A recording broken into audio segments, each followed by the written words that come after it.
Ever so brief. It's hot. I was working with adults before this. It's hot, it's humid, it's muggy. Now, water is really, really important. And some of you perhaps have been told the message or didn't hear the message properly. Here's what we don't want to have happen. That you run, and then you go over here by your water bottle, and then sit there for 15 minutes, and then go back out again. What we're hoping is it's more like a pit stop if you're in NASCAR. You go in, you get your water, and then you go back out again. If you have to stop and get water, that's okay. That's okay. Especially on a day like today. It's so humid, it's warm, it's muggy. Get your water. If you're going to get it from the fountain, go in there, get a drink, and then get back out on the course and run it again. The only thing we don't want is for you to sit around for 20 minutes. So that's what's happening. If somebody's gotten on your case and said, no, you can't get any water, maybe it was me or a counselor, what we're really trying to say is we don't want you to stop for 20 minutes and then go back out on a run again. Does that make sense? It's okay to stop to get water. It's okay.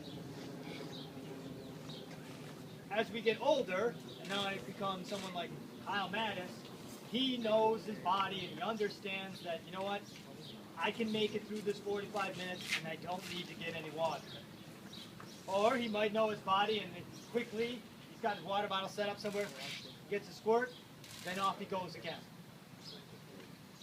When you're younger, you don't know. Lions, you don't know. It takes time to figure out, can I make it another mile? Do I really need to get this water now? So it's better to err on the side of, you know what, I'll take a little bit of water. It's okay. So, that make sense? The other thing I want to mention right here is the sign over here for Eric Sylvester. Some of you might have signed already. Those of you who have no idea what it's all about. Eric Sylvester wants to be in this camp, but he can't. Twin sisters here. He has Hodgkin's lymphoma. What does that mean? He's got cancer. He's dealing with that. Wants to be here in the worst way, but he can't. So it would be nice to send him a little note. That's what we did. We wrote it out. If everybody in the camp signs it, we'll give it to him. Hope that he is here next week, next year. Everybody's workout is over here. We have a very special guest. I introduced him yesterday. If you were here, if you weren't here yesterday, this is Mr. Pat Tyson, who's next to me. I pointed over there because that's where we had the meeting yesterday. Sorry. For those of you that are looking over there. Where is he? He's right here. He is the current coach at Gonzaga University, coach in the high school level. Was fortunate enough to lead 14 teams to a state title. That's pretty cool. In the state of Washington, he did that. Ran in college. When he graduated from Oregon, you were in the top 6 in both the 3 mile and the 6 mile in the history of the school. 1973 was your graduating year. How cool is that? Great runner, but it's nice to be great, but it's far greater to be nice. He is one of the nicest people that I know. Total giver. And he's going to give you right now a few words of wisdom. So let us welcome Mr. Pat Tyson.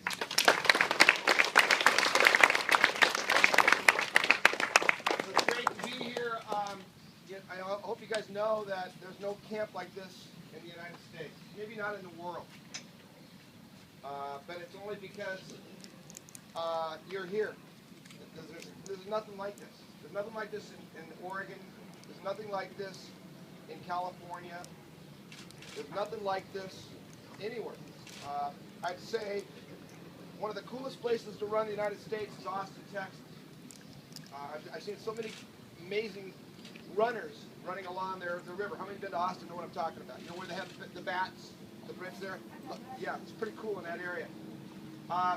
Eugene, Oregon is the coolest place to run track and field on a track. Anybody been to Eugene here?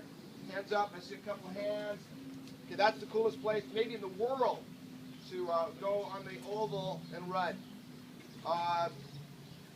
Cross country, there's a lot of cool places in America, but I don't even know which one's the coolest.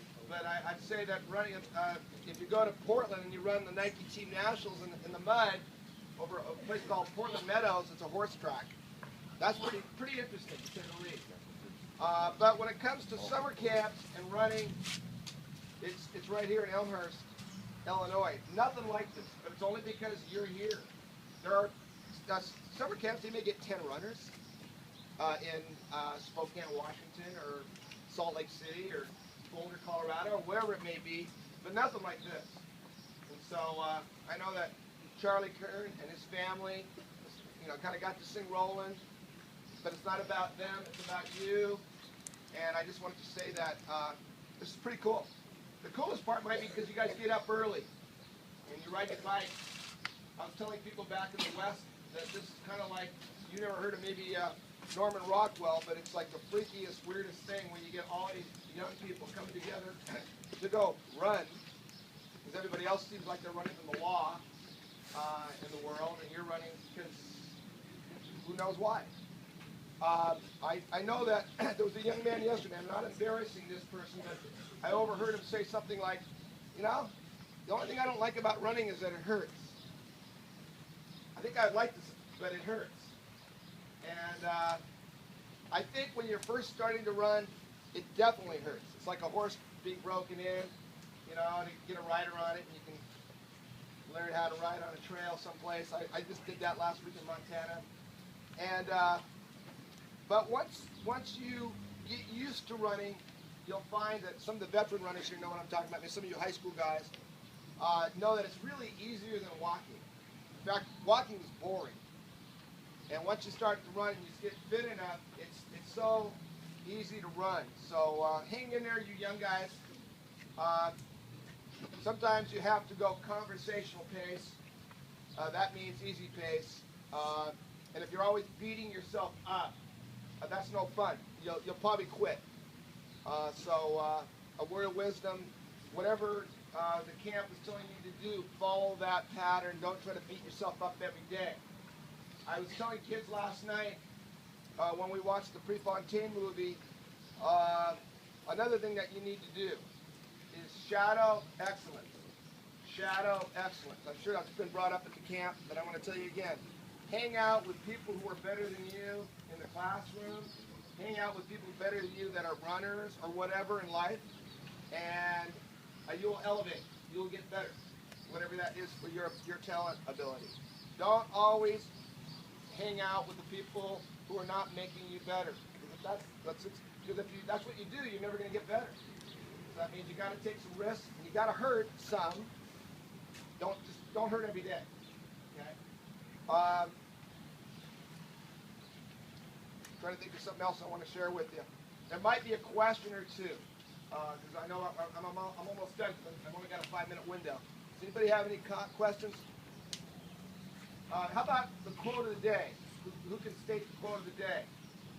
Here it is right here, and I'll let Charlie give you a poster later. I don't know if we have it today, but a Prefontaine poster, if you can tell me what the quote of the week is. Go for it. Talk is cheap, dirt is free, don't tell me, show me. Okay? I heard you say, talk is cheap, dirt is free, don't tell me, show me. Is that what you said? Yeah. Okay, you'll get that poster, Charlie, whenever we got a bunch of them. So what does that mean? What does that mean, anybody? How do you apply that to what we're doing at camp? Got a quote of the week.